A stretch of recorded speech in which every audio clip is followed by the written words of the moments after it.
Buenas noches familia, amigos, hermanos, bienvenidos a otra transmisión más de miércoles de cuarentena. Vamos a continuar como lo hemos estado haciendo desde hace unos meses para acá, todos los miércoles a las 8 de la noche con nuestro estudio de Romanos. Un estudio interesantísimo. Romanos en sí misma, pues bueno, es una de las cartas que todo cristiano tiene que estudiar sí o sí, porque contiene pues las doctrinas fundamentales del cristianismo. Digamos que cuando uno estudia Romanos, pues tiene una gran probabilidad de no andar cantando, predicando, diciendo o haciendo cosas incorrectas, a veces denominadas como herejías, ¿verdad? Una herejía pues es una verdad llevada al extremo, y no cabe duda que hay muchos cristianos sinceros, personas que predican la palabra sinceras, pero que a veces sinceramente equivocadas, pues bueno, empiezan a enseñar o a hacer barbaridades que no tienen nada que ver con los principios de la palabra, pues precisamente por una ignorancia de esta, ¿no? A esta gente tenemos que orientarla con amor. Es distinto a los falsos profetas cínicos, pues sin vergüenza. No estoy hablando de ellos, que abarca pues otro tema y otro trato, sino personas sinceramente equivocadas, como Apolos, ¿no? Que era un hombre en el libro de los Hechos descrito como un varón ferviente de palabra y que Dios utilizaba. Sin embargo, le hacía falta un poco de orientación. Priscila y Aquila, dos cristianos que entendían estas verdades, se acercan a él, aparte, sin exponerlo públicamente, le orientan mejor, le enseñan lo que él desconocía, y él fue de gran bendición para la iglesia. Entonces, cuando nosotros estudiamos la palabra sistemáticamente, comenzamos pues a orientar mejor nuestras vidas. Cuando nosotros estudiamos cartas como la de Romanos, con tantas verdades fundamentales, principios doctrinales indispensables, pues crecemos mucho, no solamente en conocimiento, sino que si somos humildes, también en nuestra vida. Y yo me propuse desde el principio de este estudio enseñar estas verdades fundamentales, estas doctrinas, de tal forma que no únicamente se quedaran aquí, sino que bajaran también al corazón. A veces le sacan algunos a Romanos por lo complejo que es, por lo rimbombante del lenguaje, y por eso es que una de las intenciones de este estudio es pues aprenderlo, pero aprenderlo de forma práctica, como lo he intentado hacer cada semana con la dirección de Dios. Espero que así lo haya sido hasta ahora y que así siga siendo. Y si no, ahí en sus comentarios díganme: pastor, te estás pasando de rosca, no entendí ni nada, parece que me hablaste en griego, hebreo, arameo y hasta en ebrio, que es otro lenguaje totalmente distinto. Y por lo contrario, si la han entendido, si ha sido de bendición, pues síganse conectando cada miércoles a las 8 de la noche. Vamos a orar para empezar. Si oyen por ahí de fondo al perro, acuérdense que cuando tengo este fondo blanco es porque estoy fuera en Querétaro, en casa de mi suegra. Las suegras, yo hablo siempre bien de ellas, gloria a Dios. Por aquí si me está escuchando, ella sabe que sería incapaz yo de bromear de las suegras, y más cuando te reciben en su casa en un lugar tan bonito. Pero resulta que aquí al lado hay un perro que justo a esta hora, los miércoles a las 8 de la noche, se le mete el chamuco. Estoy bromeando porque por ahí hay luego defensores de perros que no entienden que esto es broma y se han enojado conmigo hablando en serio, ¿no? Ay, ¿por qué hablas así de los perros? Entonces, hay un lindo perrito querubín aquí al lado que seguramente se le aparece un ángel y se pone a platicar con sus ladridos celestiales justo a esta hora del estudio. Y un servidor tiene que cerrar la ventana, y con el calorón que está haciendo, pues se convierte este cuarto en un baño de vapor. Pero es que si la abro, me refresco, pero ustedes van a oír al perrito profetizar en su lenguaje. Así que para que no llegue tanto, mejor sufro yo y ustedes reciben bien el estudio. Vamos a orar. Señor, te damos gracias en esta noche porque estamos con bien.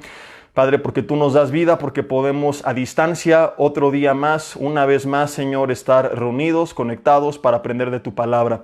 Te pedimos que a través de este mensaje hables a nuestras vidas, que seas tú guiándonos, Espíritu Santo de Dios, quitando todo estorbo de en medio, que nada se interponga entre tu palabra y nosotros, Señor.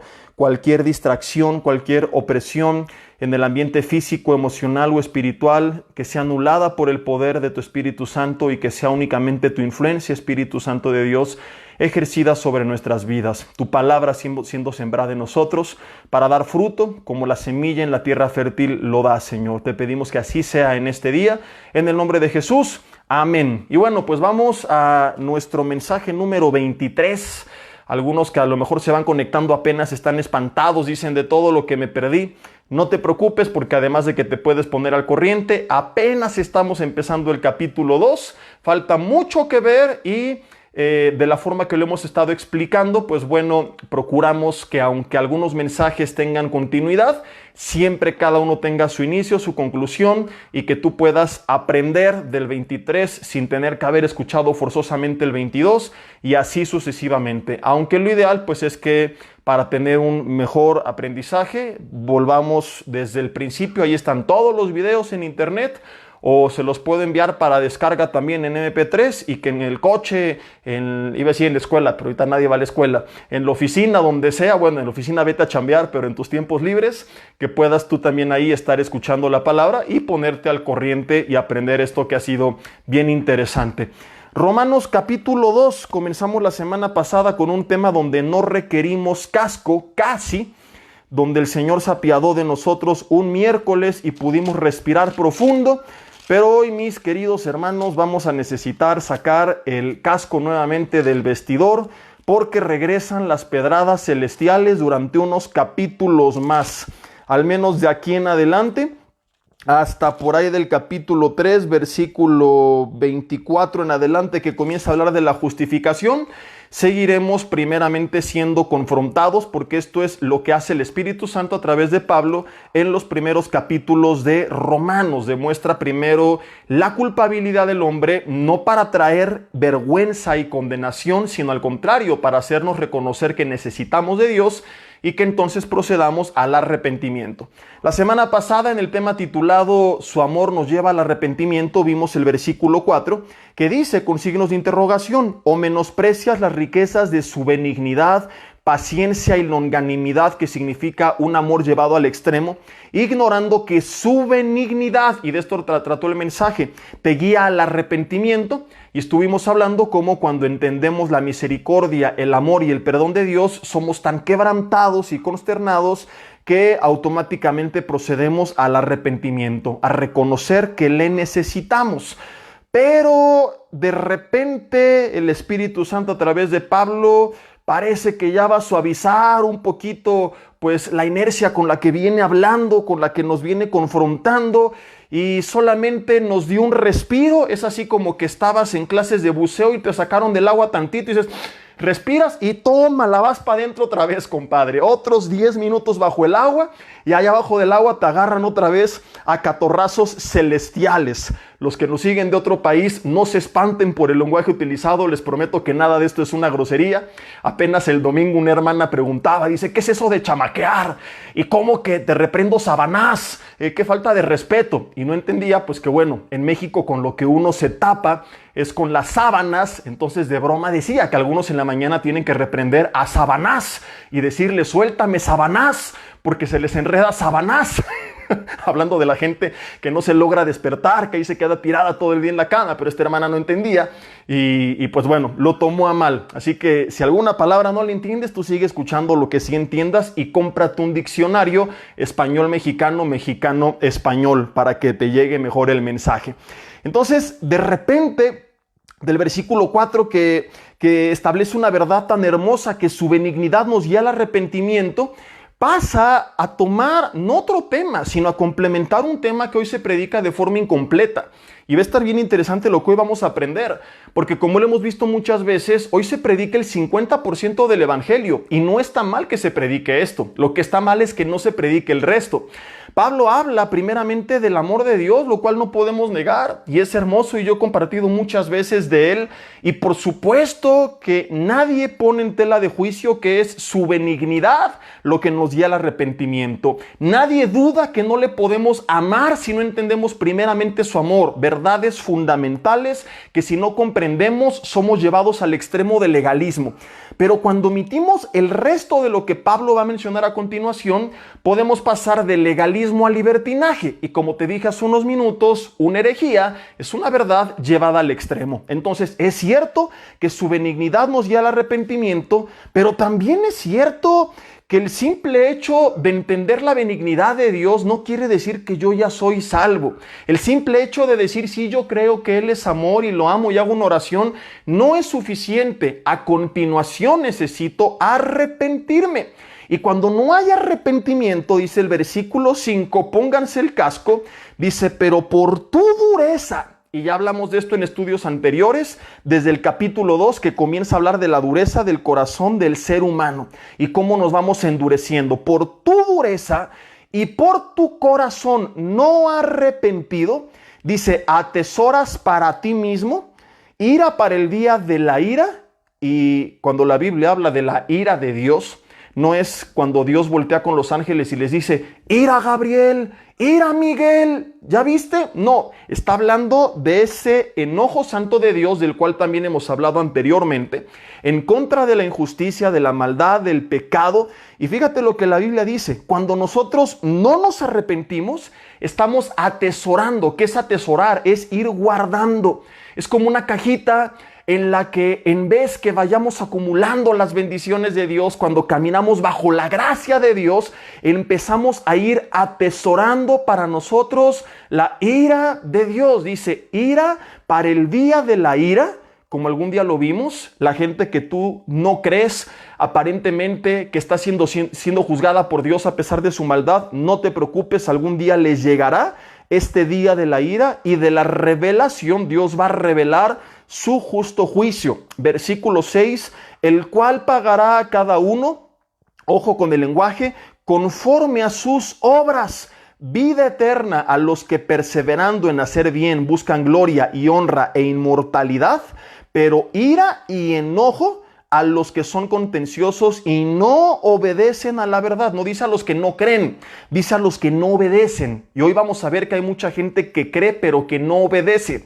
Y que esto es muestra de que no están arrepentidos. Y aunque tú creas en el Evangelio, si no hay un cambio en tu vida, tú no has tenido todavía un encuentro con Cristo, no has recibido su Espíritu Santo, no te espera la vida eterna, sino la condenación eterna.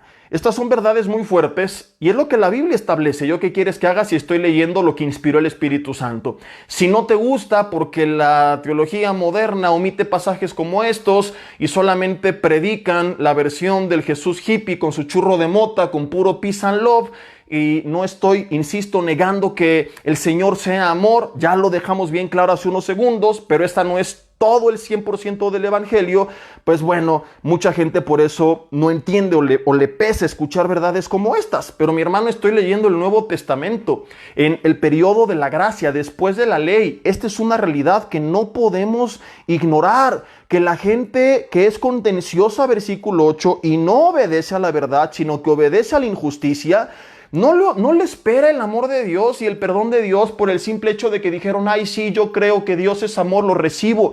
Si ellos no obedecieron, si su vida no fue transformada, la Biblia dice, les espera ira y enojo. Versículo 9, tribulación y angustia sobre todo el ser humano que hace lo malo. Y termina diciendo, el judío primeramente y también el griego. O sea, recuerda que en Roma había judíos y había gentiles, y Pablo dice, no creas que por ser judío ya te salvaste. El equivalente a no creas que porque vas a la iglesia y conoces la palabra y tomaste el instituto teológico y sabes de teología y tu papá es pastor y estuvo. No, Señor, no importa quién seas, conozcas o no del Señor, vayas o no a la iglesia, qué religión profeses, cualquier persona que no dé fruto, hoy lo veremos, de arrepentimiento, cuya vida no ha sido transformada, esto es lo que le espera. Dice la Biblia, sobre todo el que hace lo malo. Ya lo explicamos anteriormente. No es el que un día falló y cayó porque estaríamos todos fritos, sino el que persevera en practicar el mal, demostrando que no está arrepentido, no hay dolor en su corazón cuando falla, al contrario, se jacta, lo disfruta y se quiere revolcar en el lodo. No está el Espíritu Santo poniendo esa convicción, no hay un genuino arrepentimiento y a ellos practiquen la religión que practiquen, digan lo que digan, dice Pablo al judío y también al griego, esto es lo que le espera, tribulación y angustia. Pero, versículo 10, gloria y honra y paz a todo aquel, amén, que hace lo bueno. Dice también al judío primeramente y también al griego. O sea que aunque tú estés hoy revolcado en el lodo, el Señor te ofrece una oportunidad que no es exclusiva para ciertas personas, esto es para todos, seas judío, seas griego, porque versículo 11, no hay excepción de personas con Dios. Mi hermano, amigo que nos escuchas, todos tenemos la misma oportunidad. Y si algunos se van a ir al infierno y otros no, no es porque Dios hizo acepción de personas con ellos. No es porque Dios dijo, a ti no te doy oportunidad, a ti te creé para ser destruido, lo que algunos piensan y enseñan, con lo que un servidor no está de acuerdo. Y precisamente pasajes como estos respaldan esta posición. Todos recibimos la misma oportunidad. Juan 3:16 dice que de tal manera amó Dios al mundo que dio la vida de su Hijo unigénito para que todo aquel que en él crea no se pierda, mas tenga la vida eterna. Entonces Dios no dice, tú me caes mal, tú porque le vas a las Chivas. No, Señor, aun si le vas a las Chivas, hay esperanza para ti. Gloria a Dios. No es que el Señor no fue misericordioso, es que dice la Biblia, no, se arrepintieron. Porque el versículo 4 dice, su benignidad pedía el arrepentimiento, pero muchos, en vez de poner en práctica lo que ya vimos hace 8 días, decir, wow, qué inmenso es el amor de Dios, y cambiar su forma de pensar y reconocer que lo necesitan, endurecen su corazón y quieren seguir viviendo sin Dios. Entonces dice, es por tu dureza y por tu corazón no arrepentido. No porque Dios dijo porque me da la gana, sino porque te puso en la mesa un banquete que tú no te quisiste comer. Es como cuando vas con tu hijo a un restaurante y estás en un banquete con un buffet y el niño quiere estar con el teléfono y no quiere comer. Y come, no quiero. Y de repente, ok, no quieres, no comas, al rato no te quejes. Y a las 2 horas se está quejando, no quiero, tengo hambre, papá, ¿por qué eres así? Perdón, yo no fui. O sea, yo te ofrecí el banquete, yo pagué por ti. Ahí estaba en la mesa, solo tenías que probar, pero tú no quisiste. Porque preferiste desaprovechar ese tiempo con tu jueguito. Entonces, no me eches a mi pleito porque no es mi responsabilidad, es tu decisión. Yo proveí todo lo que era necesario para que tú te sentaras a la mesa y comieras de este banquete, pero tú, hijito, no quisiste. El problema no es mío, es el tuyo. Y así sucede con el Señor. Él dice, yo ya pagué el precio en la cruz del Calvario para que te sientes a la mesa como mi hijo y comas conmigo. Eres llamado. Apocalipsis nos habla de esto, ¿verdad? Que Él toca la puerta y todo el que le abre, Él entrará con Él y cenará con Él y nosotros con Él. Y somos llamados a convertirnos en la novia de Cristo y en la eternidad, en las bodas del Cordero. La iglesia a ser su esposa. Él nos invita a la mesa. Él ya pagó el banquete, el buffet está pagado, solo tienes que decir, Señor, yo quiero y me siento contigo y quiero vivir contigo, pero hay mucha gente que dice, no quiero seguir comiendo la comida del mundo, rechaza a Dios. Bueno, el día del juicio esa gente no podrá quejarse, Señor, ¿por qué fuiste injusto? Dios, no, ¿sabes qué? Ahí estaba la mesa puesta y tú no quisiste comer. Como hace mucho le escuché decir al doctor Alducin, a una persona que le dijo, yo creo que Dios como es amor no va a mandar a nadie al infierno, y él le respondió sabiamente, y por eso lo cito, porque no me gusta piratearme argumentos, ni chistes tampoco, así que a Dios lo de Dios, al César lo del César, así que es ejemplo y argumento de él, y su respuesta fue, tienes razón, Dios no va a mandar a nadie al infierno, la gente se va a ir solita. Y esta merita un uyuyuy, ayayay. Dios no manda a nadie al infierno. Romanos 2:4 dice, su benignidad te lleva al arrepentimiento, pero por tu dureza y por tu corazón no arrepentido, tú solito es lo que te estás cargando. Dios, como juez justo de la tierra, te va a tener que juzgar. Él simplemente ejecutó su justicia, pero Él no te mandó al infierno. Tú te vas solo al no arrepentirte. Lo contrario sería como decir, ay, ese juez qué malo es. Miren al marro, lo mandó a la cárcel. No, espérame tantito. El juez solo dictó la sentencia del marro, suponiendo que lo manden a la cárcel, porque como son las cosas en México, no te extrañes que al rato ande libre, ¿verdad? Imagínate, por ejemplo, que en un país, que en todo el mundo buscan a un tal Lozoya y está el Interpol y todos y lo atrapan y que México lo extraditara y lo trajera para acá y que de repente lo dejara libre, que cosas como estas sucedieran en nuestro gobierno, ni Dios lo permita, pero te lo pongo simplemente como ejemplo para que entiendas. Entonces, supón que el juez dejara libre al marro, nadie diría, ay, qué juez tan amoroso, diríamos, qué juez tan corrupto. Y por lo contrario, si manda al marro a la cárcel, nadie diría, ay, ¿por qué el juez lo mandó? No, el juez solamente dictó la sentencia que marcaba la ley. El marro se fue al quebrantarla, nadie lo obligó a quebrantarla, fue su decisión.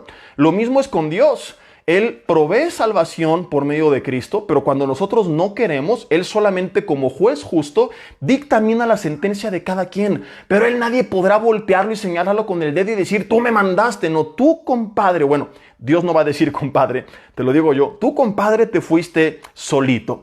Así que, mi hermano, estas dos verdades que se juntan en el versículo 4 y 5 son fundamentales de entender, de compartir. Si eres maestro de la Biblia, pastor, por favor no dejes de predicar el 100% de la verdad, porque hoy hay esta tendencia en la iglesia, lo digo entre comillas, predicar solo el 50%. Es hermoso el plan de salvación, pero incompleto, no sirve para nada. Entonces, claro que es llamativo y alentador escuchar, Dios te ama, así como estás, ven y acércate, Él murió por ti en la cruz del Calvario. Todo esto es cierto, todo esto yo le predico, todo esto lo vimos la semana pasada, es lo que nos quebranta, lo que nos transforma, pero solo es el 50% de la verdad. Si tú ahí te quedas callado, estás mandando a la gente al infierno. Lo que estás haciendo es que llenen algún auditorio diciendo, ay, qué bonito habla este pastor, el pastor Barney, porque todo es amor, nunca me quebranta, nunca me confronta, nunca habla de pecado, nunca habla de arrepentimiento, perdón, pero ese pastor te odia. Porque si te amara, le interesaría a dónde va tu alma. Lo que le interesa es que vayas a ese lugar porque te gusta su mensaje y que te moches con tu ofrenda, pero no le está interesando tu vida. Si le interesara tu vida, al igual que Pablo, te diría la verdad fascinante que él en 2 versículos describe. No necesitó más que el versículo 4 y 5 para decir, hey, esto es increíble. Su benignidad nos guía al arrepentimiento. Pero, versículo 5, muchos por su dureza y su corazón no arrepentido, no les espera la vida eterna, les espera la condenación eterna. Necesitamos, familia, enseñar el 100% de lo que algunos omiten hoy en día. Y este 100% está incluido en el versículo 4 y 5. No podemos irnos al extremo de que todo es condenación porque la gente se llena de culpa, vergüenza, frustración y tampoco es bíblico. No puedo solamente predicar el versículo 5 sin el versículo 4. Hablar del juicio de Dios, lo que te espera, sin haber dado la esperanza del amor de Dios y su misericordia que es nueva cada mañana y el amor de Cristo manifestado en la cruz del Calvario. Pero tampoco puedo solamente enfocarme en la primera parte sin hablar lo que va a pasar, sin enseñar la segunda parte. Entonces, ¿qué es lo que estamos viendo hoy? Un equilibrio bíblico. Ahora, algo bien importante que nos va a tomar el resto del mensaje y quizá parte del que viene la próxima semana, porque al ser un tema tan profundo y tan importante, literalmente de vida o muerte, no quiero... ¿cómo le puedo decir? Precipitarme, apurarme y por prisa terminar. Ya nos van a dar las 9 y la hermana tiene que ver su TV novela. Dile a la que está contigo, ahí te habla el pastor. Ya te cachó, dile, no te hagas, ¿verdad? No quiero precipitarme o que se te quemen los frijoles o lo que sea y vamos a irnos con calma. Y vamos a ser confrontados quizá, pero como lo hemos visto una y otra vez, para edificación. Algo bien importante de estos versículos que acabamos de leer es que después de este versículo 5, donde habla de las consecuencias del no arrepentimiento, comienza a describir un poco de forma práctica a qué se refiere o qué características describen a una persona que no está arrepentida. No solamente dice, y tú por no estar arrepentido, sino que él enseña quiénes son aquellos que no están arrepentidos. Dice, Él va a pagar a cada uno conforme a sus obras. No es que las obras salven, como lo veremos, pero sí son un reflejo de lo que hemos o no creído. Y dice, ira y enojo a quiénes. Y aquí ya no dice a los que no se arrepintieron. Eso ya lo mostró antes. Ahora describe quiénes son. Bueno, aquellos que son contenciosos, que no obedecen a la verdad, que obedecen a la injusticia. Continúa hablando y dice, tribulación y angustia. ¿A quién? A todo aquel que hace lo malo. Si te das cuenta, nos habla de estas características. ¿Quién es el no arrepentido? Al que le espera ira y enojo, tribulación y angustia. Al que fue contencioso, que no obedeció a la verdad. No dice el que no creyó. Hay gente que cree pero que no ha obedecido. A los que siguen la injusticia y a los que hacen lo malo. Y estas 4 características describen o nos demuestran claramente que cuando hablamos de arrepentimiento, arrepentimiento no tiene nada que ver con llorar y sentir un corazón quebrantado y pasar de rodillas al altar, como algunos le llaman, y decir, nunca más lo vuelvo a hacer. El arrepentimiento se va a reflejar en una vida transformada. El que está arrepentido, Pablo, contrario a esto, describe con las siguientes características: los que perseveran, versículo 7, en hacer el bien, los que buscan gloria y honra e inmortalidad, los que obedecen a la verdad. ¿Quién es el que está arrepentido? ¿Cuál es la muestra de un verdadero arrepentimiento? Empieza a ser revelado esto en estos versículos y es importantísimo de entender porque, escúchame, y te lo voy a demostrar, las iglesias están llenas de gente que va camino al infierno. Porque ni siquiera saben lo que es el arrepentimiento. De modo que pregunto, ¿cómo saber que están arrepentidos si ni siquiera lo saben definir? Es como cuando algunos hermanos me dicen, oiga pastor, y quiero presentarle a un familiar para que le dé el plan de salvación. Le digo, ¿ya se lo compartiste tú? No, es que no sé cómo, no sabes cómo. Entonces, ¿cómo le hiciste para entregar tu vida a Cristo? Si no sabes cuál es el plan de salvación, es como ir a un restaurante de otro país y ver un menú que no entiendes y decir, yo quiero esto. ¿Cómo puedes recomendar lo que ni siquiera sabes qué significa? Entonces, ¿qué pediste? Pediste al aire, no sabes ni lo que estás pidiendo, no sabes ni lo que te vas a comer. Y es lo que pasa con mucha gente. ¿Qué hacen en la iglesia? ¿Y cómo están seguros de que tienen la vida eterna si leyeron un menú que ni siquiera entienden? Que necesitan que alguien les explique. Ok, lo entiendo la primera vez, pero tienes años en Cristo y no sabes dar el plan de salvación. Mi hermano, ¿cómo le hiciste para entregar tu vida a Cristo? Si ni siquiera sabes en qué consiste y por qué lo tuviste que hacer. Entonces, hay mucha gente que dice, wow, esa iglesia qué exitosa, tiene miles de personas. Bueno, si el éxito se mide en números, de entrada Jesús fracasó porque discipuló a 12 y uno lo traicionó. Esteban también, porque murió apedreado en vez de pastoreando miles de multitudes o grandes multitudes. Si el éxito se mide en números, entonces los estadios, los cines y los circos son lugares exitosos porque llenan a la gente. No porque la llenan, no porque llenan el lugar para transformar la vida de la gente, sino para entretener a la gente. Tú no puedes definir el éxito de un lugar por la gente que recibe semana a semana, sino por el impacto que este lugar tiene en las personas.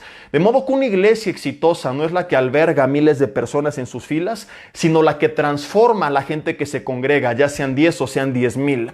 Jesús discipuló a 12, pero 11 fueron tan impactados que cambiaron con la predicación literalmente el destino del mundo. El impacto en estos 11 fue tan profundo y la convicción tan fuerte que ellos cambiaron con su predicación el rumbo de la historia de la humanidad. Claro, con el mensaje de Cristo, pero ellos fueron los emisarios. Entonces no confundamos las cosas, ni al extremo de satanizar todas las mega iglesias, ni al extremo de adularlas. Porque puede haber una mega iglesia y gloria a Dios si la mayoría de sus fieles están genuinamente arrepentidos, pero sería trágico albergar a 10,000 y que ninguno sepa porque jamás se les predicó, porque no hay que incomodarlos, porque solo hay que ser el pastor Barney que habla bonito. Nunca se les habló del arrepentimiento y entonces nunca se arrepintieron. Resultado, felicidades, llenaste tu iglesia 20 años, pero esa gente se fue al infierno. O sea que de acuerdo a una perspectiva eterna, tú no tuviste éxito, fuiste un rotundo fracaso.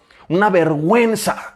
Ese ministerio no puede ser catalogado como fructífero, sino como un desastre, porque entretuvo gente 30 años en la tierra. Pero nuestro llamado, mi hermano, no es llenar nuestras iglesias, sino el cielo. Y si en el camino llenamos las iglesias, gloria a Dios, pero no es el fin principal, sino que la gente en verdad se encuentre con Jesucristo. Y 10,000 personas en un lugar que no han conocido a Cristo no sirve de nada. Ahora, algo bien importante es aclarar que yo no estoy diciendo que las obras salvan, pero sí que las obras van a ser una evidencia de un verdadero arrepentimiento. Y estamos viendo en estos pasajes y seguiremos viendo en otros, para que no quede ninguna duda, pasajes muy claros y explícitos, que hay mucha gente que va a la iglesia, que dice creer en Dios, que sirve, que predica, y también hay líderes en la iglesia que la Biblia textualmente dice van camino al infierno porque nunca se arrepintieron. Y Jesús fue claro y lo veremos, que por sus frutos los conoceréis. El fruto no hace que sea salvo, pero cuando soy salvo voy a producir fruto. No soy salvo por mis frutos, pero mis frutos demuestran que estoy arrepentido.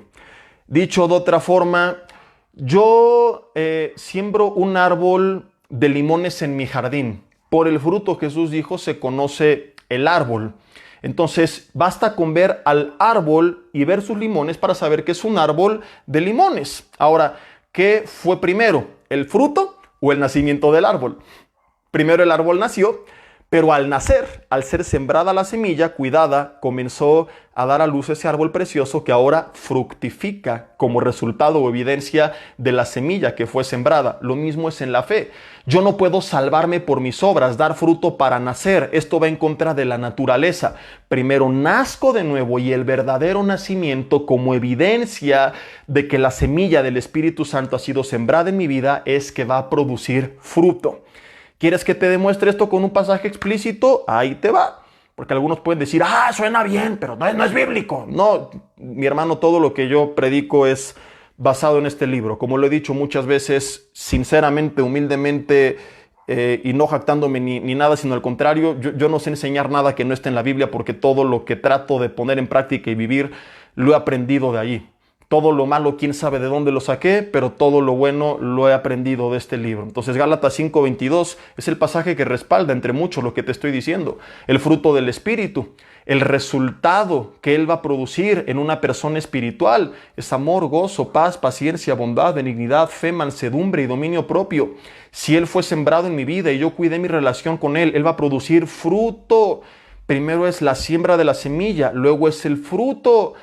No es de que doy fruto y recibo al Espíritu. Tengo al Espíritu y Él produce fruto en mi vida. Y dicho sea de paso, el fruto no es que hablaré en lenguas, que manifestaré mis dones. No estoy diciendo que no existen. Yo creo que existen.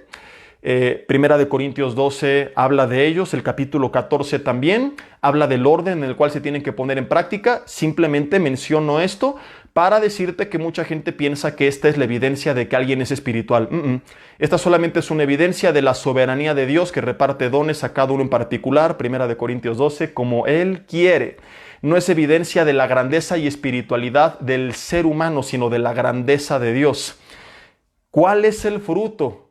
Lo que va a producir el Espíritu Santo de Dios en mi vida, visible, tangible y palpable ante los ojos de los demás, que demuestra una verdadera espiritualidad. Gálatas 5:22, amor, gozo, paz, paciencia, bondad, benignidad, fe, mansedumbre y templanza, del griego encrateia, que significa dominio propio. Entonces, Efesios 2 del 8 al 10 dice, porque por gracia sois salvos por medio de la fe, y esto no de nosotros, pues no es por obras, para que nadie se gloríe. Las obras no salvan. Al igual que el fruto no hace que nazca el árbol. Nace el árbol y produce fruto. Las obras son solamente evidencia de qué tipo de semilla ha sido sembrada. Por sus frutos, Jesús dijo, los conoceréis.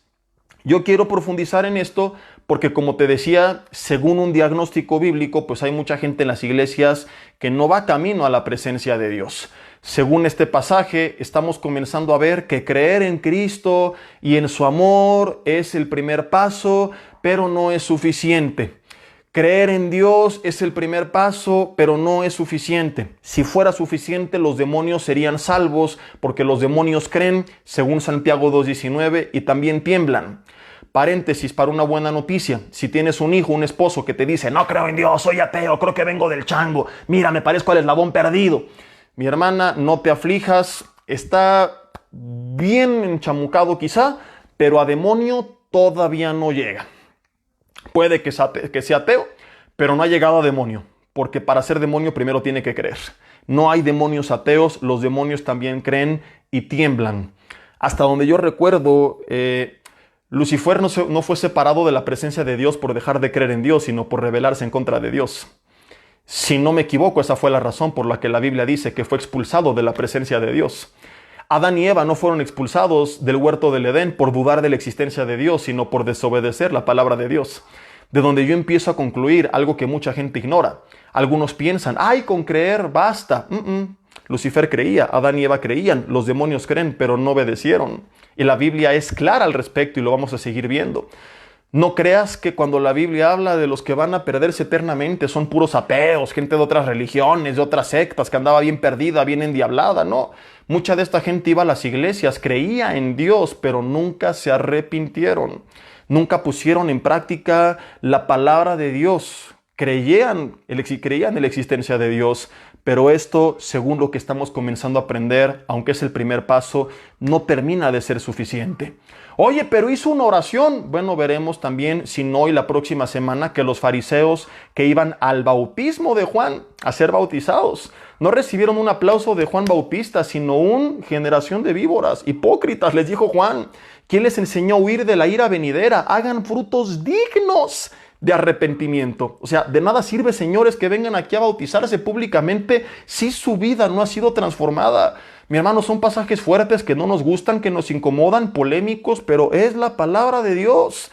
Quizá un poco chocante porque los estamos recibiendo en un contexto de teología moderna donde únicamente nos enfocamos en otras cuestiones que sí nos gustan, pero todo esto que no nos gusta también es necesario y es mejor que lo aprendamos ahorita a que nos los digan cuando ya sea demasiado tarde, a que nos los digan el día del juicio, mejor un poco antes.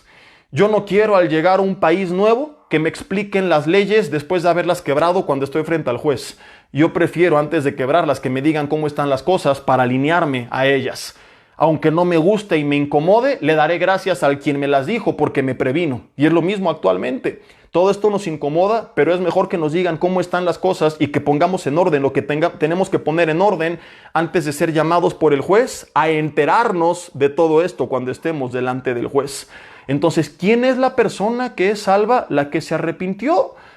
Pero, ¿cómo saber a dónde voy si ni siquiera sé qué es el arrepentimiento? ¿Cómo saber qué me espera si ni siquiera sé cuál es la evidencia de un genuino y verdadero arrepentimiento? Por eso que te dije, es importante analizar esto sin prisa. De entrada, arrepentimiento. Arrepentido, se arrepintió. Cualquier derivado de esta palabra viene del griego metanoia. Metanoia, meta, que viene de metamorfosis, cambio, noia, que significa mente, o viene de gnosis, creo que es mente. Metanoia, que es cambio de mente. No es que te cambian el cerebro, es que cambia nuestra forma de pensar. Y cuando cambia nuestra forma de pensar, cambia nuestra conducta, porque uno actúa según sus pensamientos. Por eso la Biblia nos manda constantemente renovar, por ejemplo, Romanos 12:2, nuestro entendimiento, y será parte de lo que veremos, para comprobar la buena voluntad de Dios agradable y perfecta, porque mi forma de pensar está corrompida y cuando yo la cambio conforme a la palabra de Dios, empiezo a actuar conforme a la palabra de Dios y entonces es cuando puedo experimentar la voluntad de Dios. Si yo sigo pensando conforme al mundo, actúo como el mundo y voy a tener los resultados del mundo, no de la palabra de Dios. ¿Cómo quiero que mi matrimonio, mis finanzas, mi salud sean distintas a las del mundo si ni siquiera sé lo que dice la Biblia al respecto? Y sigo pensando y actuando como todos y tratando mi vida, mis finanzas, mi matrimonio, mis hijos, etcétera, etcétera, como todo mundo lo hace. Y entonces creo que puedo venir delante de Dios y preguntarle por qué las cosas me salen mal. Evidentemente, porque si sigues el camino de todos, obtendrás el resultado de todos. Estás en la escuela y le copias al burro del frente que sacó 5, ¿qué crees que vas a sacar tú? ¿Con qué derecho vas a reclamarle a la maestra? ¿Por qué me puso 5 y no 8 si le copié muy bien? Pues sí, brother, pero le copiaste un burro que sacó 5. La próxima vez, si le vas a copiar, cópiale al que sacó 10, no al que sacó 5. Entonces volteas a ver al mundo y ves cómo está. ¿Quieres acabar como él? Sigue como todos. Pero luego no te quejes, no vengas delante del juez y le digas ¿por qué tengo este resultado? Pues porque Romanos 12:2 te lo advirtió. Deja de amoldarte a este mundo. Sé transformado mediante la renovación de tu entendimiento. Cambia tu forma de pensar para que cambie tu forma de actuar, lo cual es lo que conocemos como arrepentimiento, un cambio en nuestra mente, y entonces vas a comprobar la voluntad de Dios. La iglesia hoy la declara y dice, sí, la recibo, la creo, la arrebato, pero no la vive. Conozco cristianos que llevan años, sí, yo la declaro y la confieso y Dios no quiere ni que la declares, ni que la confieses, ni que la arrebates, quiere que la vivas. El lenguaje bíblico va mucho más allá. Dice, para que comprobéis, para que lo compruebes, que lo palpes. Pero esto no va a pasar si no cambio primero mi forma de pensar. Cuando yo cambio mi forma de pensar, cambia mi conducta. Si no hay un cambio en mi vida, si no hay una transformación, ¿qué quiere decir? Pues que soy un religioso, pero no un cristiano, bíblicamente hablando.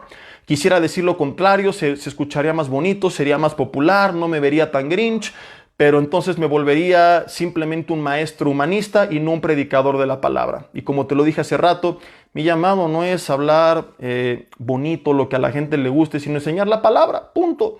A veces me han dicho, oye pastor, puedes ir a esta escuela a dar una conferencia, si me dejas citar la Biblia, con mucho gusto. Oye, que no la puedes sacar porque la educación es laica. Ok, no la saco, pero déjame citarla. Porque si no la puedo citar, ¿de qué voy a hablar? No sé nada, no sé qué voy a decir y es la verdad. ¿De qué les voy a hablar? No, que de valores. Hay gente que puede hablar de valores mejor que yo. No, que de motivación. Invita a Daniel Javif o a quien quieras. Me invitas a mí a dar una conferencia. Te voy a hablar claramente de lo que dice este libro porque yo no sé enseñar otra cosa. Punto. Entonces, la Biblia es a la conclusión que nos lleva. Fuerte, pero trata de demostrarme lo contrario leyendo la Biblia de principio a fin, meditándola versículo a versículo. ¿Dónde o de dónde podemos sacar que una persona que nunca fue transformada, pues simplemente porque hizo una oración ya fue salva? Porque dijo, yo creo, ya fue salva. Repito e insisto, si esto fuera suficiente, los demonios serían salvos porque ellos creen. Entonces, cuando yo creo, pero mi vida no fue transformada por las razones que veremos, puedo ser definido, catalogado como un creyente, como un religioso, pero no como una persona que en realidad ha nacido de nuevo. No importa qué bonito suene mi discurso. ¿No te gusta lo que estoy diciendo? Bueno, simplemente estoy parafraseando a Jesús. Así que pues tendrás que preguntarle a él por qué en Mateo capítulo 7 dijo estas cosas tan fuertes. Este Jesús que muchos quizá conocen pero no quieren enseñar. Mateo capítulo 7. Mi hermano, no podemos tachar a la Biblia lo que no nos gusta. Y todo el capítulo 7, o bueno, a partir del versículo 13 en adelante, hasta el versículo 29, es parte de un mismo sermón. La gente cree que son 1, 2, 3, 4 sermones. La puerta estrecha, por su fruto los conoceréis, así vienen subtitulados. Nunca os conocí y los dos cimientos. Pero no es así, son parte integral de un mismo sermón, simplemente ejemplificado con 4 ilustraciones distintas. Lo que hacemos con un bosquejo. Tiene introducción, desarrollo, conclusión, diferentes ejemplos, aplicaciones, pero tiene una finalidad. Entonces, desde un principio comienza hablando de que hay solamente 2 puertas, la estrecha o la ancha. Una lleva a la vida eterna, otra lleva a la perdición eterna. Continúa diciendo que solamente hay 2 frutos, buen fruto y mal fruto. Uno da testimonio de quien ha nacido de nuevo, otro de quien es un falso profeta, un lobo rapaz, dice Jesús textualmente. Después comienza a hablar de aquellos que le profesaron, pero nunca hicieron su voluntad, y termina hablando de la casa sobre la roca o sobre la arena. 2 puertas, 2 frutos, 2 caminos, 2 casas, 2 destinos, nada más. Vida eterna o condenación eterna. Y si tú lees de principio a fin, en cada uno de los ejemplos siempre hay este mismo, ¿cómo le podemos llamar? Esta misma característica. Que la persona que se fue por el camino ancho que lleva a la perdición, que entró por la puerta ancha que no lleva a la vida, que la persona que era un mal árbol, la que edificó su casa sobre la arena y a la cual vino ruina, es aquella, escúchame, no que dijo Dios no existe, sino que aún creyendo en Dios, jamás quiso poner en práctica la palabra de Dios. De donde insisto, y te lo voy a confirmar en menos de 20 segundos, pon cronómetro, hay gente en las iglesias camino al infierno. Versículo 21. No todo el que me dice Señor, Señor, o sea que está hablando de gente que le dice Señor, Señor. Señor significa amo, dueño. Hay gente que así se refiere a Dios, yo te pertenezco, mi vida es tuya. Ok, veamos si es cierto. Entrará en el reino de los cielos, sino el que hizo una oración el domingo en la iglesia y le pusieron su estampita de bienvenido. Ya eres parte de la familia. Hubo una predicación muy popular hace unos meses. Ya, con que él haya confesado a Cristo, decía un predicador muy reconocido, no importa si su vida no cambió, es mi hermano. Y no podemos decir nada al respecto, aunque su vida sea un desastre. Brother, ¿qué Biblia estás leyendo, con todo respeto? O sea, la Nueva Versión San Pancho o en Buen Plan. En serio, ¿de dónde se sacan conclusiones como estas? Ahora, no me extraña que se las saquen. Mi pregunta es, ¿por qué la gente las aplaude? Y esto es únicamente evidencia de la apatía que hay en el cuerpo de Cristo, que no lee la Biblia, que solamente quiere que le endulcen el oído, hay que me digan 20 minutos el domingo, 30 minutos, lo que sea, y ya con eso ya estuvo, cuando se nos ha mandado a escudriñar las Escrituras. Y cuando las escudriñamos nos encontramos con conclusiones distintas a la que a veces nos predican. Y no estoy siendo amargado. Me encanta cuando hablamos temas amenos y disfrutamos y reímos. Y he hablado temas también que nos traen motivación, porque a veces el Señor también nos da una palabra de ánimo, muchas veces es necesaria. Pero esto es parte de lo que enseñó Jesús. Y yo no soy más grande que Jesús, ni puede estar mi enseñanza por encima de Jesús. Y con todo respeto, cuando se omiten enseñanzas de Jesús, el predicador que aparenta amor está demostrando un gran orgullo y soberbia, porque lo que está diciendo es: Jesús, esto no lo tuviste que haber dicho. Jesús, aquí cállate la boca, esto no lo quiero enseñar. Tú no tienes el derecho de decirle a Jesús qué va a enseñar y qué no. Y si tú enseñas la palabra, tienes junto conmigo la responsabilidad de enseñar todo lo que Jesús dijo, porque únicamente eso somos. Que ni se te suban los humos, mi hermano, que yo soy aquel, el profeta, el apóstol, el maestro. No me importa cuántos estadios llenes, no estás por encima de la palabra de Dios. Tu autoridad no está por encima de la palabra de Dios. No se trata de, a ver, qué predicador tiene más seguidores en redes, pues él tiene más, a él creámosle, porque no importa cuánta gente lo sigue en redes, nadie será, debido a su fama, más importante que Jesús ni que la palabra de Dios. Yo tengo un dicho que dice: por encima de Dios, nada, por encima de la Biblia, nada, por encima de Dios, nadie. No me importa quién sea, su fama, popularidad, reconocimiento, renombre, carrera. Los cristianos de Berea escudriñaban las Escrituras enviadas directamente de los apóstoles para confirmar que así eran las cosas. Pablo dijo a los Gálatas en el capítulo 1, versículo 6 en adelante: señores, aunque un ángel del cielo o yo mismo, fíjate Pablo qué humilde era, no dijo: oh, ¿cómo me cuestionas? Oh, no, ¿por qué contradices al apóstol? Oh, ¡qué barbaridad! ¿Verdad? Hace poco que publiqué ahí un post que causó un poco de polémica. Algunos se enojaron porque les toqué a su chamán, porque les quebré a su ídolo, porque les rayé a su becerro de oro. Ah, pero ¿qué no has visto lo que hace? Y su ministerio y todo lo que ha apoyado y toda la gente que lo sigue. No me importa, con todo respeto, no me importa. ¿Sabes? No me importa quién sea, no está por encima de las verdades de la palabra. O sea, aquí no se trata de cielo, yo, tú, aquel es más reconocido. Aquí se trata de que ninguno de nosotros somos nada cuando se trata de enseñar este libro. Hablemos de currículums, empresas, recorridos, reconocimientos, si estamos levantando un edificio, si estamos enseñando una materia secular dentro de un aula, pero cuando se trata de enseñar la palabra, mi hermano, esta es la máxima autoridad por encima de todos nosotros. ¿Nos queda claro? Entonces son palabras de Jesús, diciendo: no todo el que me dice Señor, Señor, va a entrar en el reino de los cielos. ¿Sino quién? ¿El que hizo una oración? No. El que fue a la librería, compró un guachinango y lo pegó en su coche en la parte de atrás con las letras Ixoye. Ah, por eso soy cristiano. ¿No?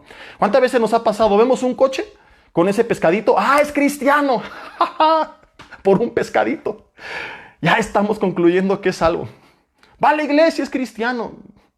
Decía Billy Graham que él se daría por bien servido si el 10% de toda la gente que afirmó recibir a Cristo en sus campañas evangelísticas en verdad se hubiera arrepentido y nacido de nuevo, que entonces sería suficiente.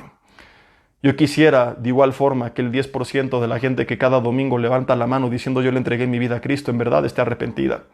Platicando con pastores de Vida Nueva para el Mundo, incluyendo al doctor Alducin, hemos llegado muchas veces a esta conclusión. Cuando la gente hace esta oración, es una decisión, pero no podemos nosotros garantizar y afirmar, recibió a Cristo en su corazón. Eso solamente lo va a demostrar el tiempo. Entonces no se trata tampoco de ir al extremo de satanizar esta oración de fe. Romanos 10, 9, 10 dice que si confesares con tu boca que Jesús es el Señor, pero luego añade, y creyeres en tu corazón que Dios le levantó de los muertos, serás salvo. porque con la boca se confiesa para justicia, pero con el corazón se cree para salvación. O bueno, al revés, pero eso dice. ¿No entendiste? El punto es que no es del diablo ni antibíblico confesar con la boca, pero lo que yo confieso tiene que ir de la mano con lo que creo en el corazón. Y si lo creo, mi vida será transformada. Si solo confesé, pero no lo creí, no habrá fruto. Y entonces mi oración solamente produjo ruido. Jesús dice, ¿quién es el que va a entrar en el reino de los cielos? Fíjate, el que hizo la voluntad de mi Padre que está en los cielos, sino el que hace la voluntad, subraya, hacer. No habla aquí de lo que digo, no habla aquí de lo que pienso, no habla aquí de lo que creo, habla aquí de lo que hago, del fruto que va a demostrar si en verdad estuve o no arrepentido. Muchos, ¿cuántos? No dice algunos, 2, 3 por ahí, unos despistados. No, y si nada más pasa en algunas iglesias, no pasa en un montón de lugares. Muchos, dice Jesús, me van a decir aquel día, Señor, Señor, ¿no profetizamos en tu nombre? Profetizar significa hablar inspirado por Dios. Quizá en esta lista haya predicadores de la palabra que el Señor utilizó, que tú veías y decías, wow, qué ungido está lleno del Señor, qué gran nombre de Dios. No es muestra de cuán grande es Él, es muestra de cuán grande es Dios. Que utilizó a Judas, que hizo hablar a la mula de Balaam y que si tú y yo callamos, hará que las piedras le adoren. De modo que el hecho de que Dios use a alguien grandemente no es suficiente evidencia que su vida está bien. Simplemente es evidencia de la misericordia, soberanía y grandeza del Dios que lo está utilizando.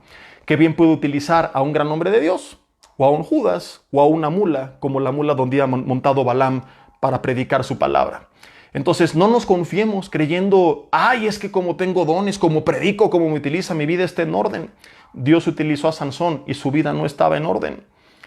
Entonces, si tu vida no está en orden y Dios te está utilizando, es por su gracia, porque está siendo paciente contigo, pero tú no puedes seguir jugando con fuego, ni yo tampoco, ni asegurarnos que todo está bien por cómo me salen las cosas en público, cuando en la intimidad tú sabes que algo está mal. Dice, muchos me dirán aquel día, ¿no profetizamos en tu nombre? Y en tu nombre echamos fuera demonios. Era gente con autoridad. Ahora escúchame, para echar fuera un demonio hay que saber cómo echarlo. No eran cristianos que fueron un domingo a la iglesia. Era gente con doctrina, gente que se discipulaba. Era gente que conocía la palabra, que sabía cómo echar fuera un demonio. Y en tu nombre hicimos muchos milagros. Quizás hasta tenían dones dados por el Espíritu Santo. Trágica respuesta, versículo 23. Y entonces les declararé, nunca os conocí, apartaos de mí, ojo con el término, hacedores de maldad. Lo mismo que dice Romanos 2. Gente que hizo mal toda su vida, que en verdad no se arrepintieron. Este pasaje que estamos leyendo, fortísimo, viene precedido de un sermón donde, como te expliqué hace unos minutos, comienza hablando del fruto de la persona como evidencia de su arrepentimiento. Por sus frutos, versículo 15 al 20, los conoceréis. No puede, es imposible un buen árbol dar malos frutos. No puede un buen árbol dar malos frutos, ni un mal árbol buenos frutos. Así que por sus frutos los vas a conocer. Y el fruto no tiene que ver con cómo Dios te usó, porque versículos después esta opción queda descartada. Al decir, no importa que echaste demonios, hiciste milagros, profetizaste, nunca hiciste mi voluntad. Los fariseos era gente que tenía una vida públicamente, aparentemente ejemplar. ¿De qué frutos entonces está hablando Jesús? De tu carácter, de tu vida transformada. Gálatas 5:22, repito, este es el fruto del Espíritu. Amor, gozo, paz, paciencia, bondad, benignidad, fe, mansedumbre, dominio propio. Entonces, si tú fuiste a la iglesia y predicaste y Dios te usó y tenías dones y cantabas y lo que tú quieras, pero nunca manifestaste su amor, nunca hubo fe. Cristianos ahorita temblando por el COVID, ¿qué tal que el COVID, qué tal si me muero? Si crees que tienes la vida eterna, ¿qué te importa? Claro que te cuidas, pero no vas a estar apanicado. Pero esto solamente demuestra que no hay nada de fe. Menos paciencia, desesperado. ¿Cuándo va a llegar la sierva? ¿Dónde está la sierva? Y la sierva, y la sierva. Y no hay paciencia. No hay dominio propio. Llevo toda una vida no luchando contra el pecado, sino practicándolo porque no hay dominio propio. No hay benignidad, no hay mansedumbre, soy explosivo. Entonces, mi vida, según este pasaje bíblico, no está reflejando el fruto del Espíritu Santo. Opción A, En el mejor de los casos, lo tengo pero está apagado, súper contristado y necesito encender ese fuego otra vez a través de mi relación con Dios. Opción B, quizás porque ni siquiera lo tengo. Pues si lo tengo y está encendido, al igual que el árbol que se cuida bien, produce fruto. Después de esto, Jesús habla de los pasajes que ya vimos. Habla de la puerta estrecha, del camino estrecho, la puerta ancha, el camino ancho. Por cierto, dice que la mayoría sigue el camino que lleva a la perdición. Y termina hablando de la casa edificada sobre la roca que lo representa a él. Y la casa, versículos 24 al 27, edificada sobre la arena. ¿Y quién es, te vuelvo a preguntar, la persona cuya casa cayó y fue grande su ruina? No dice el que dijo, no quiero escuchar la palabra, sino el que la oyó, pero no la hizo. El que la oyó, pero no la hizo. ¿Quién es aquel cuya casa se le compara a una casa edificada sobre la roca? El que la oyó y la puso en práctica. Mi hermano, estos pasajes son alarmantes, urgentes de meditar, de enseñarse, en gran manera reveladores y asustan. Porque muchos creen que el que no está arrepentido es el que rechaza a Dios verbalmente. Creemos que se limita al ateo, al agnóstico, al que sigue allá al chamán, al que le dice, no, yo no quiero al Dios de la Biblia, a mí no me interesa. Pero yo estoy viendo que la Biblia dice que puedo ir a la iglesia, palabras de Jesús, confesarle, decirle Señor, Señor, predicar en su nombre, escuchar su palabra de buena gana, ser usado por Él, echar fuera demonios y hacer milagros. No puedo hacer demonios. Yo puedo ir a la iglesia, levantar las manos, cantar, sentarme, lo que tú quieras, pero si mi vida no fue transformada, si no hubo un cambio de mente, un arrepentimiento, un metanoia, jamás me arrepentí. Judas, por ejemplo, fue usado por Dios, fue enviado a predicar, era el que administraba la bolsa, era su testimonio público quizá tan intachable que cuando Jesús le dijo lo que vas a hacer hazlo pronto, los discípulos pensaban que se refería a algo relacionado con la compra de los alimentos y jamás a la traición, porque era el último en la lista. Tengo un mensaje por ahí en redes que se llama Expediente de un traidor. Prepárate con un buen casco antes de escucharlo porque habla de toda su historia y lo que la Biblia dice al respecto. Y a pesar de todo esto, y que era tan cercano a Jesús que metió su pan en su plato, que en su despedida Jesús le dijo, con un beso me entregas, amigo. Y así lo veían los demás como un amigo de Jesús. Juan 17:12 aclara que nunca fue salvo, que a la par que estaba en el ministerio, robaba de la bolsa. Ay. Hay personas que quizá pueden decir, Jesse, y termino con esto, pero Mateo 27:3 dice que arrepentido devolvió las 30 piezas de plata. Sí. Pero aquí la palabra arrepentido no es metanoia, es metamelomai. Y metanoia significa cambio de mente, metamelomai, la que se utiliza para describir el supuesto arrepentimiento de Judas, por cierto, terriblemente mal traducida, no tiene nada que ver con metanoia, tiene que ver con remordimiento. Metamelomai significa lamentar, nada más. O sea que Judas se remordió la conciencia, pero jamás cambió. Y hay muchos cristianos así. O sabrá Dios si son cristianos. Eso le corresponde a él decidirlo. Que estuvieron toda su vida en el ministerio, cercanos a Jesús, metieron su pan en el plato de Jesús, le llamaron amigo, pero que nunca quisieron cambiar su vida, que nunca corrigieron su vida, que nunca dejaron que el Espíritu Santo de Dios gobernara su vida. Ahora no se trata esto, lo veremos más a detalle la próxima semana, pero no me gustaría dejarte así. Así que te adelanto, no se trata de decir, entonces a partir de mañana voy a hacer y hacer y hacer y hacer y hacer, porque entonces concluiríamos que se trata de ti, que es por obras. Y Filipenses 2:13 dice que el que produce el querer como el hacer por su buena voluntad es Él, es el Espíritu Santo de Dios. Entonces no estoy diciendo que, como estoy arrepentido, hago una lista de lo que tengo que hacer, sino que me baso de esto y termino con lo siguiente. Arrepentimiento es cambio de mente. Paso número 1, yo reconozco que estoy mal y que necesito de Dios urgentemente. Que mi vida está perdida, que separado de Él nada puedo hacer, que su palabra es lámpara a mis pies, lumbrera a mi camino. Paso número 2, cuando hay un verdadero arrepentimiento, si genuinamente mi mente cambió y acepto y creo esas verdades, ¿qué voy a hacer? Ponerlas en práctica. Entonces viviré en comunión con el Señor, leyendo su palabra, estudiando su palabra, en oración. Voy a poner alabanzas porque reconocí las verdades del paso número 1. Reconozco que le necesito, que no puedo hacerlo sin Él, que requiero su dirección, que no puedo hacer nada en mis propias fuerzas. Entonces me empiezo a rendir a Él. Y el resultado de rendirme a Él, paso número 3, es que Él produce fruto en mi vida. De esa manera Él produce tanto el querer como el hacer por su buena voluntad. Entonces de nada te va a servir que tú digas, esta lista de lo que tengo que hacer para demostrar que estoy arrepentido, porque no es en tus fuerzas. Y porque aunque quisieras, tampoco vas a poder, como lo veremos en el capítulo 7. Entonces, ¿de qué manera el arrepentimiento se traduce en obras? No de que me brinco del 1 al 3. Ya entendí que estoy mal y entonces actúo.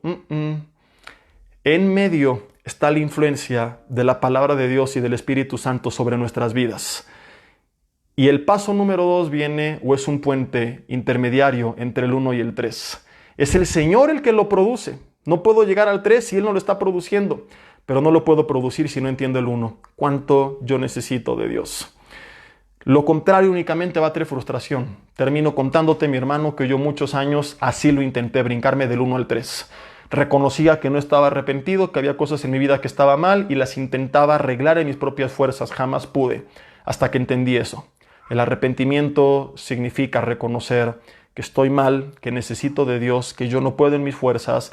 Eso me lleva a rendirme a Él, a depender de Él, a tener comunión con Él, a hacer de Dios no una de las áreas de mi vida, sino el centro de mi vida. Y cuando yo dependo totalmente en Él, escúchame, mi vida va a ser totalmente transformada por su influencia sobre mi vida. Y esa es la invitación que yo te hago esta noche y con esto concluyo. No un llamado, como lo he dicho muchas veces, a la perfección, sino un llamado a la rendición. Porque no se puede alcanzar la perfección sin rendición. Tú puedes decir que sí, pero hasta donde yo recuerdo, los 12 discípulos prometieron lo mismo en la última cena y ninguno fue capaz de cumplir con su palabra. Todos dijeron que no le fallarían, todos le fallaron. Tus palabras no son suficientes, no podemos separados de Él, nada podemos hacer. Por eso viene primero la rendición, producto del arrepentimiento. Entiendo que le necesito, le rindo mi vida, empiezo a depender de Él y producto de esa rendición, Él me empieza a perfeccionar. Y es algo de lo cual seguiremos hablando en Romanos y continuaremos la próxima semana con la segunda parte de cuál es la verdadera muestra del arrepentimiento o en qué consiste el verdadero arrepentimiento. Vamos a orar, después de orar un par de avisos breves y nos despedimos. Señor, te damos gracias por tu palabra en esta noche. Padre, si no hemos dado fruto de arrepentimiento, te pedimos perdón en esta hora. Reconocemos que quizá estamos en esa lista de Jesús y te damos gracias por revelárnoslos ahora y no con un apartaos de mí, hacedor de maldad en la vida eterna. Señor, mejor ser incomodados ahorita que ser incomodados por siempre. Mejor pasarla mal los siguientes minutos que pasarla mal toda la eternidad. Mejor una hora, Señor, de un revoltijo en el estómago que toda una eternidad lamentándonos por nunca haber escuchado estas verdades, Señor. No tiene punto de comparación. Y te damos gracias porque hoy estamos todavía a tiempo para poner en práctica Romanos 2:4, entender tu benignidad y permitir que ella nos guíe al arrepentimiento, genuino y no ficticio. Dios, en esta hora reconocemos cuánto te necesitamos y queremos hacer un compromiso contigo, no de perfección aunque quisiéramos, pero sí de rendición. Reconocemos que no podemos hacerlo sin ti y decidimos rendirte nuestras vidas, de aquí hasta que tú nos llames a tu presencia. Nos gustaría decir que nunca más fallaremos, pero no podemos garantizar que cumpliremos nuestra palabra. Lo único de lo cual estamos seguros y podemos poner hoy sobre la mesa es esta promesa. Señor, arriba o abajo, de pie o caídos, luchando, fuertes o débiles, dile nunca, nunca más me apartaré de ti. No sé cómo amanezca y cómo empiece el día, quizá victorioso y sonriendo, tal vez caído y frustrado, pero hay una cosa que es un hecho. Lo empezaré y lo terminaré, tomado de tu mano, porque aún, Señor, si lo empiezo lo termino caído. Sé que solo tomado de tu mano me podré levantar.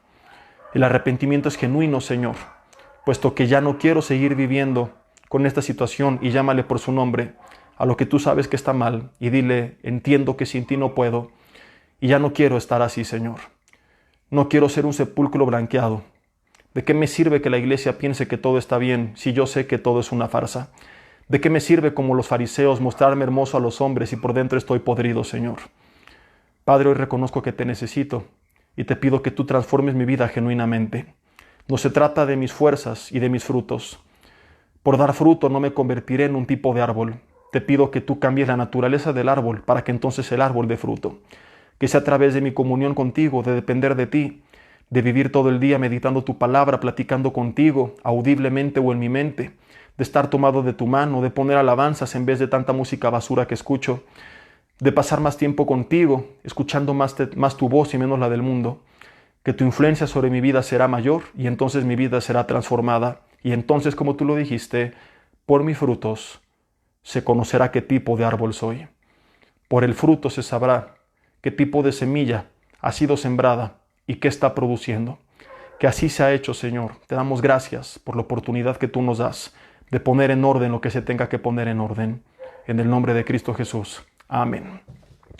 Mis hermanos, antes de despedirnos, 3 avisos rápido. 1, viernes a las 8 de la noche sale en vivo y en línea por este mismo canal de Facebook, esta misma página, por Jesse Bermúdez, como fuente de origen y de ahí a otras más.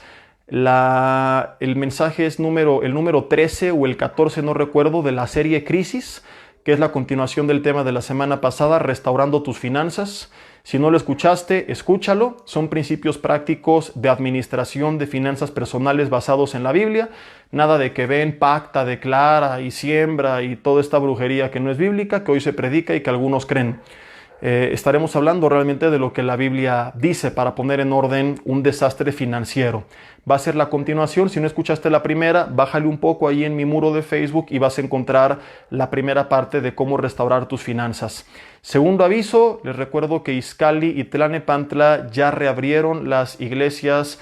Izcalli 9:30 y 12, Tlalnepantla 9:11 y 1, Vida Nueva para el Mundo Metepec, Toluca, donde está un servidor. También ya abrimos hace un par de semanas con todas las medidas de seguridad, filtro de sana distancia, todo el auditorio completamente ventilado.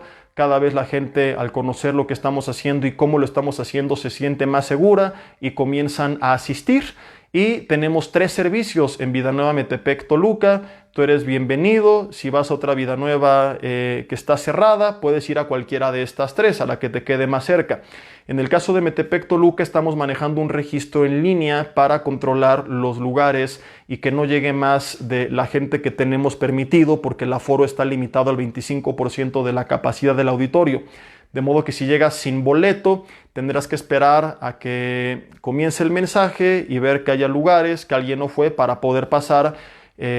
Y pues no te queremos hacer pasar por ese trago amargo, ¿no? Entonces, en cualquiera de nuestras redes, ahí en mi página, en los grupos de WhatsApp, tú busca la publicación donde está el link de Eventbrite, que es una aplicación que funciona tipo Ticketmaster, pero sin costo, donde tú ves los horarios de los 3 servicios, 8:45, 11 y 1:15 de la tarde, para apartar tus lugares. Seleccionas el horario, cantidad de boletos, un correo y te llegan a tu correo los boletos. El domingo va a estar con nosotros en el segundo y tercer servicio el doctor Armando Alducin, va a estar compartiendo. Los boletos del segundo servicio ya casi volaron. Haz de cuenta como Luis Miguel en sus buenos tiempos, que llenaba el Auditorio Nacional, ¿verdad? Y en 5 minutos volaban. Pues así nos pasó, porque viene el doctor Alducin y después de tantos meses, pues mucha gente pues quiere escuchar. El Señor lo usa tremendamente y va a estar con nosotros en el segundo y tercer servicio. Todavía hay boletos para el tercero y muy poquitos para el segundo, así que acabando este mensaje, bájenle ahí a mi muro y busquen en uno de los mensajes el link donde está ahí, ¿cómo se llama? Todo esto que te estoy comentando. En el primer servicio va a estar un servidor compartiendo el segundo mensaje de la nueva serie SARS-PK2, la otra pandemia, que estará también bien interesante. Al servicio que tú vayas, no te preocupes, porque todos los mensajes se transmiten en línea, se quedan ahí grabados, así que en la tarde llegas a tu casa y puedes escuchar el otro mensaje del que no fuiste. No se pueden reservar lugares para diferentes servicios. Ay, pues voy al primero y escucho la de Jesse y en la del segundo la del doctor. No, porque el cupo es limitado. Y si tú haces eso, dejas a otros sin lugar. Así que a la que tú vayas, la escuchas presencialmente y la otra la puedes escuchar en la tarde. Entonces, ahí nos vemos el domingo, si Dios quiere. Y el último aviso, cada semana, como ustedes ya lo saben, recomiendo una serie de conferencias que pongo a disposición de ustedes a través de descargas digitales en MP3. Y esta semana no recomendé nueva serie porque simplemente publiqué los 5 módulos de apologética que estuve publicando las semanas anteriores. Muchos se preguntan, ¿y por qué defender el Evangelio? ¿Y qué el Espíritu Santo no es el que convence? Y ha habido algunos debates así. Cuando la gente debate sanamente, yo dejo que se queden ahí publicados, yo les respondo. Cuando se ponen necios, herejes y argumentan sin razón y empiezan a insultar o descalificar, ¡pum!, elimino toda la conversación, porque no va a permitir que utilicen la página para contaminar, es para edificar. El debate sano es bienvenido, descalificaciones no son bienvenidas. Entonces, 1 de Pedro 3:15 nos manda que nos preparemos para defender nuestra fe ante todo aquel que nos demande, escucha esto, esperanza de la razón que hay en nosotros. O sea que nuestra esperanza está basada en la razón o no está peleada en la razón. Y hay mucha gente que está sinceramente equivocada, que tiene dudas, que tiene preguntas, y Judas 1:22 nos manda a responderles.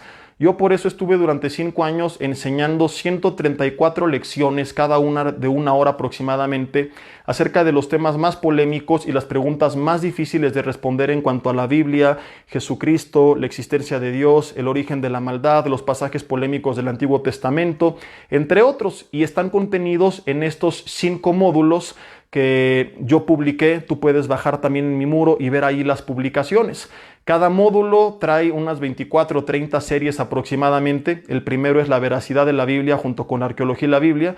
El segundo es sectas y religiones, cuál es el camino correcto. El tercero es Jesucristo, la verdadera historia detrás del mito. El cuarto es Dios y la ciencia junto con creación y evolución. Y el quinto es por qué permite Dios la maldad y el sufrimiento junto con resolviendo los problemas morales del Antiguo Testamento. Si tú los quieres, ¿qué tienes que hacer? Mándame un inbox con tu correo. Si le estás pasando mal, no tienes que pagar para adquirirlos. Yo nunca he estado de acuerdo con que a la gente se le prive de la palabra por falta de recursos. Por eso nuestros congresos siempre son gratis, y aunque este material que publico semana a semana tiene un costo sugerido, siempre aclaro que es únicamente opcional para quien puede y quiere cubrirlo. Si no, mándame un mensaje, pastor, me lo puedes dar sin costo, y con mucho gusto te lo mando sin preguntar nada. No te voy a hacer un estudio socioeconómico, ni te mandaré al INEGI, ni te pediría estados de cuenta. Ten confianza, estamos para bendecirnos, y si tú quieres un material, yo quiero bendecir tu vida regalándotelo, y no quiero que te limites quizá porque no puedes tú adquirirlo, ¿verdad? Así que solamente envíame un correo de una cuenta Google, porque se descarga el material o se reproduce si no quieres descargarlo desde Google Drive, y yo te doy acceso, y cubras o no el costo, yo te dejo el acceso con todo gusto. Si quieres y puedes cubrir este costo que es sugerido y opcional, adelante, ahí está publicado también, ¿verdad? Y pues bueno, ojalá que todo esto los motive a prepararse para defender su fe, porque mucha gente a las preguntas difíciles únicamente juzga y manda al infierno, y la Biblia lo que nos manda pues es responder. No es que la gente va a creer por evidencias, pero sí a veces hay lo que yo llamo escombro que tiene que ser quitado del terreno para que entonces se puedan poner los cimientos. Prejuicios, ideas incorrectas que tienes que hacer un lado con la apologética, que lo que hace es lo que se conoce en teología como preevangelizar, que es básicamente preparar el terreno para que una vez libre de estos prejuicios, ideas incorrectas, filosofías, escuchen la palabra, y en algunos la palabra producirá fruto. Así que espero que sea de bendición. Si tienes alguna duda de cuáles son los temas de las series, te digo, acabando este mensaje, en mi página de Facebook, Jesse Bermúdez, le bajas ahí en mi muro y vas a ver esta publicación, y en las fotos ahí vienen todos los títulos. O bien te vas a fotos de biografía y ahí aparecen también. Y la próxima semana ya estaré recomendando nuevas series, ahora de aplicación práctica. Comenzaremos con las series de la familia, que a muchos les surge y que van a ser de gran bendición, pero esa es otra historia. Hoy con esto terminamos, mis hermanos, que pasen bonita noche, que descansen, estamos despedidos, Dios los bendiga.